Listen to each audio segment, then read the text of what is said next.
A paz do Senhor Jesus para todos. Vamos prosseguir com o estudo do livro do Apocalipse. Já estamos na lição de número 11 da Escola Bíblica Dominical da editora Betel, nesse segundo trimestre de 2022, que vai falar sobre mais uma realidade escatológica, né? Uma realidade do fim dos tempos. Já vimos na lição de número 4 que o arrebatamento será uma realidade. Na lição de número 5, que a grande tribulação também será uma realidade. E agora nós vamos refletir um pouco sobre outra realidade, que é a do milênio. O milênio ele é uma realidade porque é bíblico, né? Assim como as demais realidades. Foi Deus quem falou isso. Lá no capítulo 20, versículo 4, Deus disse, né? Os que não receberem o sinal da besta reinarão com Cristo por 1000 anos, né? Então isso fala de milênio, né? Claro que há aqueles que discordam, né? Porque há divergências nas opiniões, né? Se será um período de 1000 anos literal, algo real mesmo, ou apenas figurado, né? Então nós vamos falar um pouco sobre isso também, tá? Se você gostar desse vídeo, dessa lição, não se esqueça de deixar o seu like, tá bom? Assim você estará fortalecendo o nosso canal. Eu quero aproveitar também para agradecer todos os que já se inscreveram no nosso canal. Essa semana nós alcançamos, com a graça de Deus em primeiro lugar e com o apoio de cada um de vocês, a casa dos 1000 inscritos, né? E eu considero isso já como uma recompensa por esse trabalho, né? Então, se você ainda não se inscreveu, aproveita agora, tá bom? Para fazer isso e acionar o sininho das notificações, dos lembretes, né? Para que você seja avisado assim que nós postarmos as próximas lições, tá bom? Deus abençoe a todos, tenham ótimos estudos e no final do vídeo nós estaremos retornando para fazer as considerações finais. O texto de referência para a lição de hoje é o capítulo 2, versículos 44 e 45 do livro de Daniel e o capítulo 7, versículo 27 desse mesmo livro. Esse texto fala daquele sonho do rei Nabucodonosor, em que ele viu uma grande estátua com a cabeça de ouro, o peito e o braço era de prata, o ventre e os quadris eram de bronze, as pernas eram de ferro, e os pés em parte de ferro e em parte de barro. E, de repente, uma rocha é cortada de um monte, sem o auxílio de mãos, cai no pé da estátua e esmiuça toda ela, né? Na interpretação que Deus deu a Daniel, a cabeça de ouro era o próprio Império Babilônico de Nabucodonosor, o peito e braço de prata representava o reinado medo-persa, inferior ao babilônico, mas que dominou o mundo logo em seguida. Esse reino também já passou, né? O ventre e coxas de cobre apontava para o domínio dos gregos e as pernas de ferro indicavam o Império Romano, o que mais durou na história, mas que também chegou ao fim. E essa rocha que caiu sobre a estátua será o reino milenar de Cristo. Será um tempo de profunda e ampla transformação, conforme diz o tópico 1. O mundo todo ele será restaurado e haverá paz, harmonia, segurança, prosperidade para a humanidade, devido ao fim da grande tribulação, né, que foram os 7 anos finais das 70 semanas profetizado pelo profeta Daniel, né? E tudo isso será apenas uma amostra, irmãos, do que será a eternidade com Cristo, né? E isso é bíblico, né? Porque o nosso olho verá toda essa restauração na terra, no milênio, e ainda que será tudo perfeito, lindo e maravilhoso, as coisas que Deus preparou na eternidade para aqueles que o amam, né? Olho jamais viu, ouvido jamais ouviu, e ninguém, né, jamais pensou, imaginou, né? Então será uma realidade, irmãos, não apenas uma daquelas ilustrações, né, num panfleto religioso, mas será algo real, né? Deus revela como será a convivência ali, né? Morará o lobo com o cordeiro, o leopardo dormirá com o cabrito, o bezerro com o filho do leão, um menino de peito brincará com a serpente, não haverá mal algum, né? Ou seja, a restauração não será apenas no exterior, nas vegetações, na terra, mas no interior das pessoas e de toda a criação também. E tudo isso, irmão, já era assim no princípio da criação, né? Mas foi deformado pelo pecado. A maldade passou a fazer parte das criaturas viventes, né? Mas voltará ao seu estado original no milênio, né? Sem o tentador para enganar, né? Como fez ali com Adão e Eva.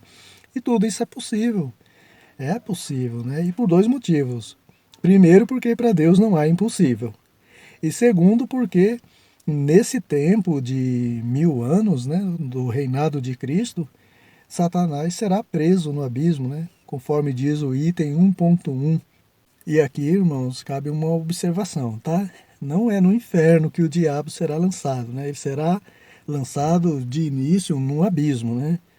O inferno, ou Hades, Seol, é o lugar onde são lançados provisoriamente aqueles que morrem sem Deus, né? Na incredulidade.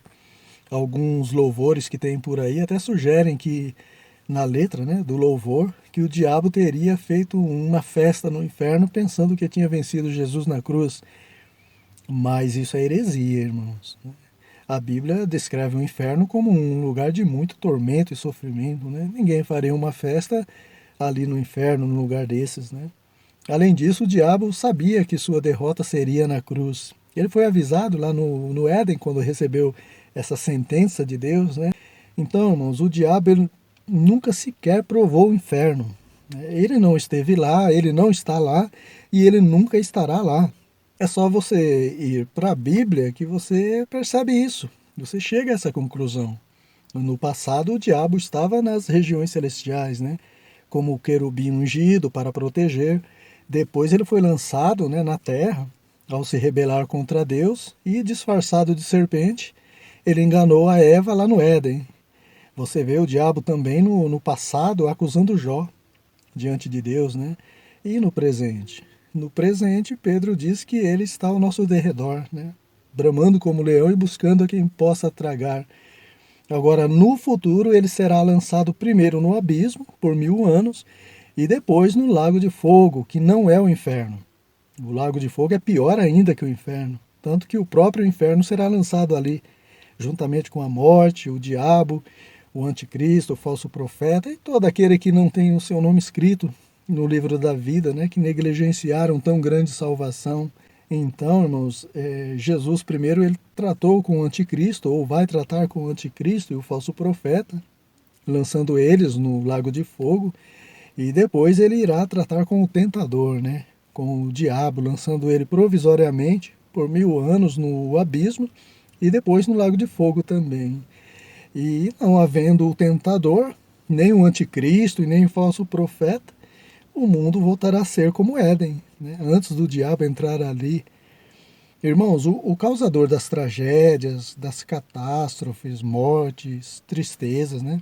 E todo o mal que existe foi o tentador, ao tentar o primeiro casal a pecarem contra Deus no Éden, né? E através do pecado, da desobediência, tudo que é ruim entrou no mundo, né?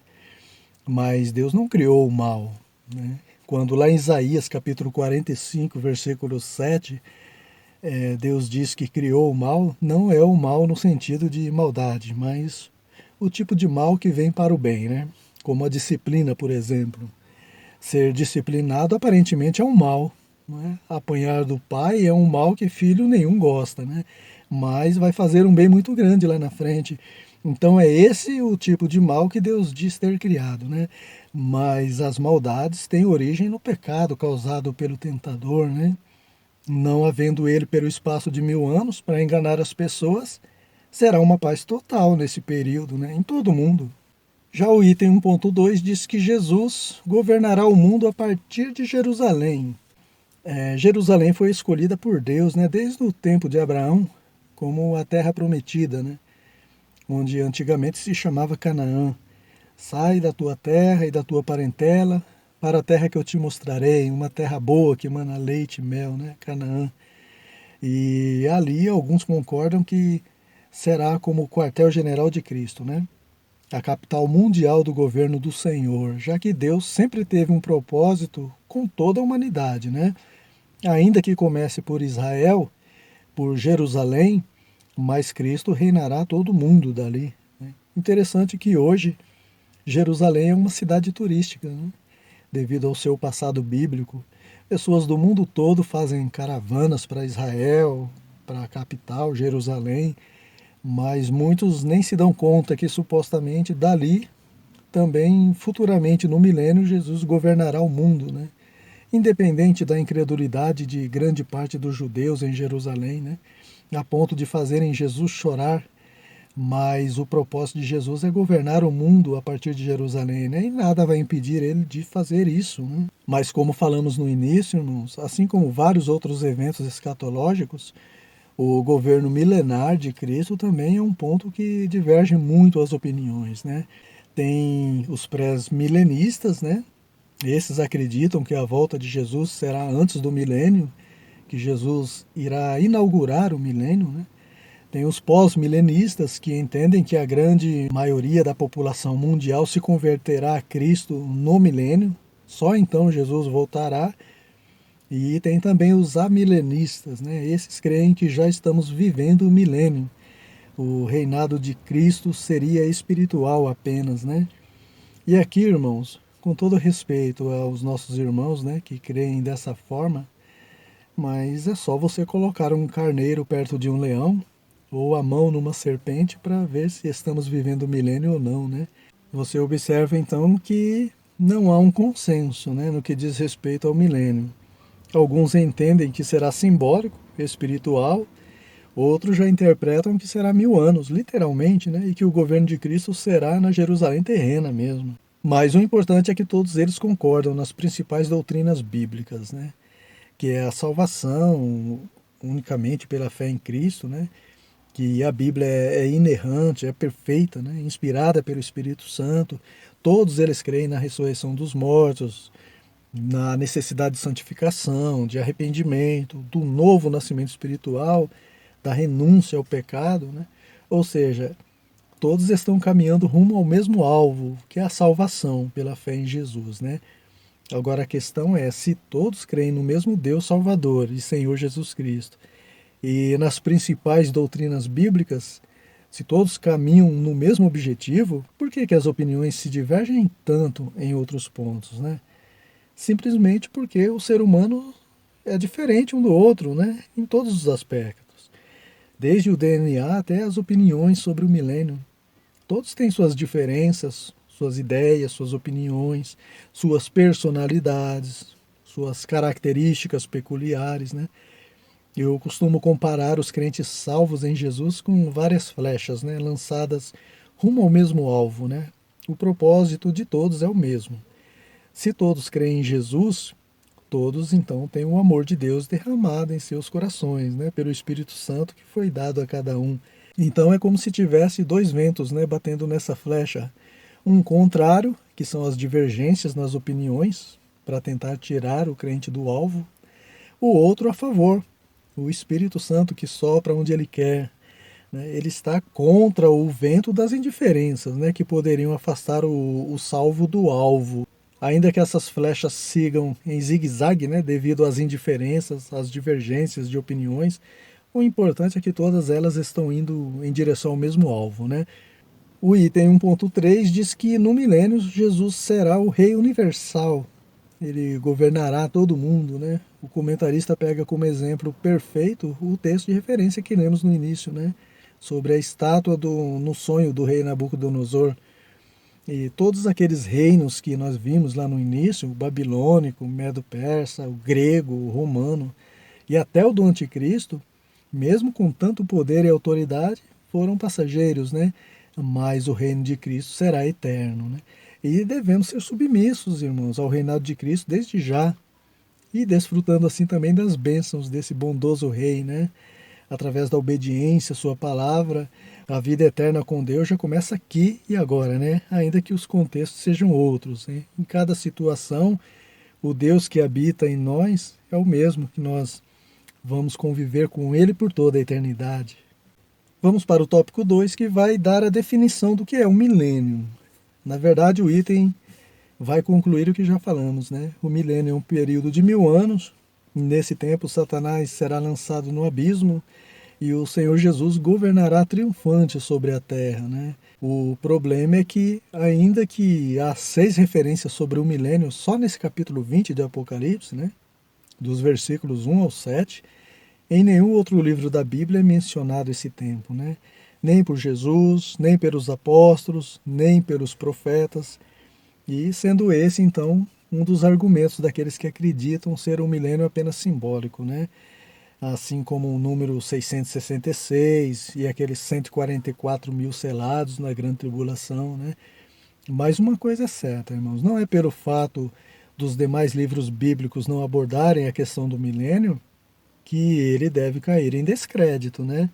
Nós não podemos esquecer que o livro do Apocalipse também é a palavra de Deus, né? É a boca de Deus que está falando conosco. O item 2.1 fala sobre o derramamento pleno do Espírito Santo no milênio.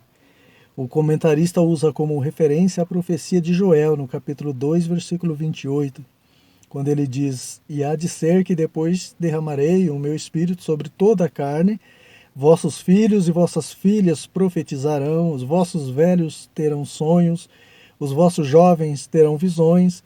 E essa profecia se cumpriu, né, lá em Atos dos Apóstolos, capítulo 2, com a descida do Espírito Santo no dia do Pentecostes, né? Porque se você observar bem, na sequência da profecia de Joel, ele diz que o sol se converterá em trevas, a lua em sangue, antes que venha o grande e terrível dia do Senhor. Então, o derramamento do Espírito Santo se daria antes de iniciar o milênio, né? Agora, irmãos, lembre-se que o Espírito Santo ele subiu com a igreja no arrebatamento, tá? No sentido de deixar de operar, né? Já que o Espírito Santo ele é onipresente, tá? E aqui, irmãos, vale uma dica para você que é professor ou professora da escola bíblica dominical. A gente tem que expor todos os pontos de vista, irmãos, para os nossos ouvintes, né? Para os alunos, para os irmãos ali na IBD. Não somente aquele que a gente concorda, até mesmo o que as seitas dizem, né, a respeito dos textos bíblicos, deve ser exposto, né? Porque se eles não ouvirem de você, eles irão ouvir dos hereges. E aí vai gerar um ponto de interrogação na cabeça deles, né? Eva não conhecia o ponto de vista da serpente com relação ao fruto proibido, né? Então, quando ela ouviu da própria serpente, gerou uma dúvida e ela foi enganada. Mas se precavem, irmãos, tá? Tendo uma resposta para rebater os argumentos dos hereges, né? Não adianta diagnosticar uma enfermidade e não ter o remédio para curar. Não adianta a gente expor um problema e não apresentar a solução, né? A gente tem que expor, sim, o que os hereges também dizem a respeito do milênio, mas a gente tem que ter a resposta correta também. Já o item 2.2 diz que o milênio será o tempo da manifestação do Rei. Ele diz que o Senhor Jesus é a figura central do mundo, né, e em todos os tempos, e nada existiria se não fosse por ele, né, e nada tem sentido sem ele, sem a presença do nosso Deus, né. E notem que será o tempo da manifestação do Rei, o Senhor Jesus. Ou seja, ele sempre esteve presente porque ele também é onipresente, né? Mesmo durante a grande tribulação, Jesus ele estava vendo tudo e tendo o controle de tudo, né? O anticristo, ele era aparentemente a figura principal ali, mas Jesus na realidade sempre foi o protagonista, né? Apenas não havia se manifestado ainda. E aqui, irmãos, tem uma lição muito importante para nós, né? Após a grande tribulação, Jesus se manifesta trazendo uma paz total. Da mesma forma, se nós temos o Deus Trino em nós, na pessoa do Pai, do Filho e do Espírito Santo, quando o amamos e obedecemos a sua palavra, a presença dele em nós deve se manifestar também, né, trazendo paz em meio às tribulações da vida. O crente não deve promover as guerras entre as pessoas, mas levar uma mensagem de paz em meio às investidas do diabo, né? Se muitos se têm feito os anticristos, irmãos, nós não podemos esquecer que somos pequenos cristos, né? Claro que no sentido do significado da palavra cristão, né? Enquanto eles promovem guerras entre os irmãos, nós devemos promover a paz, né? Agora a questão é, será que Jesus tem se manifestado na minha vida em meio às tribulações? Se ele está em mim, irmãos, é nesses momentos que ele se manifesta, né? Trazendo paz. Enfim, o item ele prossegue dizendo que Jesus virá como o filho de Abraão, né? Porque grande parte dos judeus se apegam muito mais a Abraão do que ao Deus de Abraão, né? Eles usam muito essa expressão, somos filhos de Abraão. Jesus virá como filho de Davi, no que diz respeito ao reino, ao trono, ao governo, né? Até porque ele é a raiz de Davi, ele é o descendente de Davi, né? E ele virá como filho do homem. É a expressão muito usada pelo próprio Senhor Jesus, nascido de um ser humano, Maria, né? Então ele virá para toda a humanidade. Diante dele, todo joelho se dobrará e toda língua confessará que Jesus Cristo é o Senhor. O item 2.3 diz que o reino do Messias, ou o reino de Jesus, né, será de justiça. A justiça verdadeira, que não se vê nem a sombra dela na chamada justiça humana, né? Na justiça humana, a vítima fica na delegacia recebendo um chá de banco, enquanto o acusado sai pela porta da frente impune, né?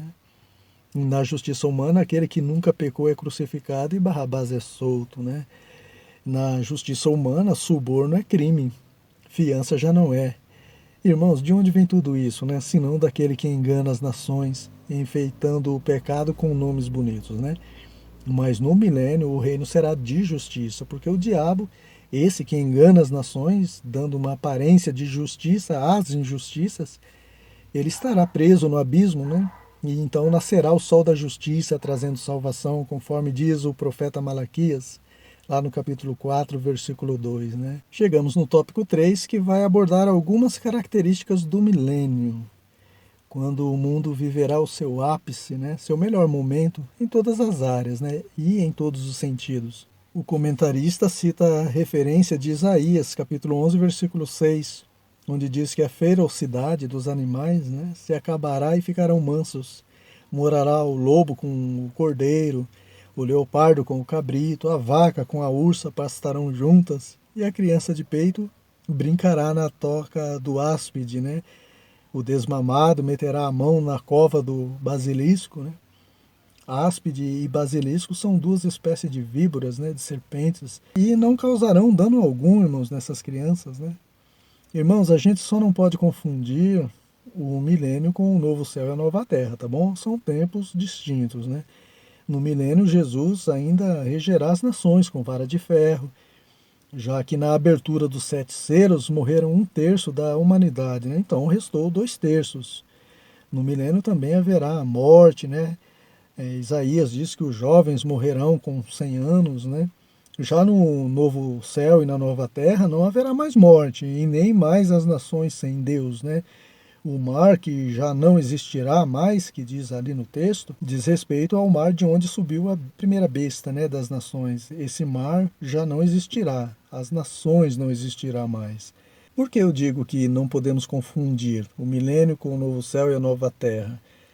Porque no capítulo 65, versículos 17 e 25, também de Isaías, Deus diz que vai criar novos céus e nova terra, né? E também o lobo e o cordeiro apacentarão juntos. Então muitos pensam que o milênio e o novo céu e a nova terra de Apocalipse, capítulo 21, estão ligados, né? Mas não estão. Nós vamos aprofundar mais sobre o novo céu e a nova terra na última lição, na lição 13, tá bom? Eu tenho certeza que todas essas questões, todos esses pontos serão esclarecidos melhor.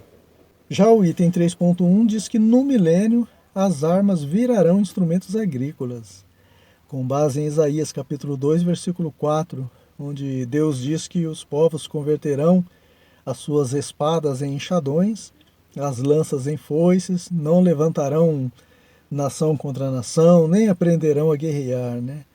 Ali não diz também tanque de guerra, bomba nuclear, metralhadora, míssil, porque ninguém entenderia, né? Tudo isso surgiu de alguns séculos apenas para cá, né? Mas todo o gasto com esses armamentos que existe hoje serão convertidos em algo útil e bom, né? Irmãos, segundo um órgão chamado CIPRE, essa sigla, né, é o Instituto Internacional de Pesquisa para a Paz, que fica em Estocolmo, né, na capital da Suécia, nações como Estados Unidos da América, China, Índia, Rússia e Arábia Saudita gastaram 1 trilhão e 900 bilhões de dólares em armamentos para a guerra, irmãos, próximo a 9 trilhões de reais só em 2019, né? Ou seja, a prioridade para eles é a guerra, né? E não o ser humano, a vida. Mas chegará o dia em que haverá um desarmamento mundial, né? Não o que estamos acostumados a ver, onde só o pai de família é desarmado, né? Nesse tempo, todo tipo de armas serão revertidas em algo útil, né? Ali no milênio, para o bem-estar da humanidade no reinado de Cristo. Então, irmãos, a ordem de valores ela voltará a ser as vidas, né? O ser humano, a imagem e semelhança de Deus, essa será restaurada também, porque o príncipe da paz, a paz verdadeira, o Senhor Jesus, é quem estará reinando. Vamos agora para o item 3.2, que vai falar sobre a volta da longevidade humana, ou seja, o homem voltará a viver muitos anos. Não haverá crianças de poucos dias, nem velho que não cumpra seus dias. Se o jovem terá 100 anos, irmãos, imagina os velhinhos, né? E isso está lá no versículo 20 do capítulo 65 de Isaías, tá bom? No início já era assim, né? Mesmo com o pecado e a morte já estando no mundo, os homens viviam muitos anos, né? Se houvesse o livro do Guinness nessa época, Matusalém estaria nele como o homem que mais viveu, né? 969 anos. Hoje no Guinness, o homem mais velho do mundo é um espanhol, né? Com 112 anos. No milênio, quem tiver essa idade será considerado um jovem, né? O pecado é que foi causando o envelhecimento, né? Para os irmãos terem uma ideia, o rei Davi, ele já era velhinho, ele precisava de cuidados especiais das moças, né? E ele morreu com 70 anos apenas, né? 70 anos e ele já era velhinho. Nos dias de Moisés, a média já era essa, né? 70 ou 80 anos. O que passasse disso seria canseira e fadiga, né? Mas com o diabo preso e Cristo reinando na terra, a qualidade de vida será outra, né? E consequentemente a longevidade, né? Se houver INSS no milênio, irmãos, certamente irá à falência, né? Por que voltará essa longevidade humana? O último item, o 3.3, vai responder. Porque toda a terra será cheia do conhecimento do Senhor, né? Irmãos, só de conhecer e obedecer ao Senhor na questão da honra aos pais, nós já temos a promessa de longevidade. Imagina conhecendo e obedecendo o Senhor plenamente, né? Isso fala de uma vida de santidade no milênio. Por isso que Deus disse que não se fará mal ou dano algum àquele que viver no monte da sua santidade, né? Se o povo é destruído por falta do conhecimento de Deus hoje, o povo não será mais destruído ao ser cheio do conhecimento de Deus, né? Teorias como a origem da evolução humana vinda de um macaco, ideologias de gênero, né, entre outras abominações, serão extintas pelo conhecimento do Senhor. O que acontece, irmãos, é que o pecado ele cegou as pessoas. Mas toda cegueira espiritual será desvendada, porque aquele que veio para dar vista aos cegos estará reinando, né? E todos irão crescer na graça e no conhecimento do Senhor Jesus, voltando a ter a visão vinda de Deus. Amém, meus irmãos. Chegamos ao final de mais uma lição. Eu espero ter contribuído com o preparo da sua lição, da sua aula para a EBD de domingo e também com o crescimento espiritual de cada um de vocês, que é o propósito principal dessas lições, né? Na próxima semana, se Deus assim nos permitir, nós já estaremos refletindo na lição de número 12, a penúltima lição já desse trimestre, né? Onde vai falar sobre o trono branco e o juízo final. Eu tenho certeza que também será uma bênção para a glória de Deus e eu conto com vocês em mais essa lição, tá bom? Deus abençoe a todos, tenha uma ótima aula na EBD da sua igreja e até a próxima semana, se Deus assim nos permitir.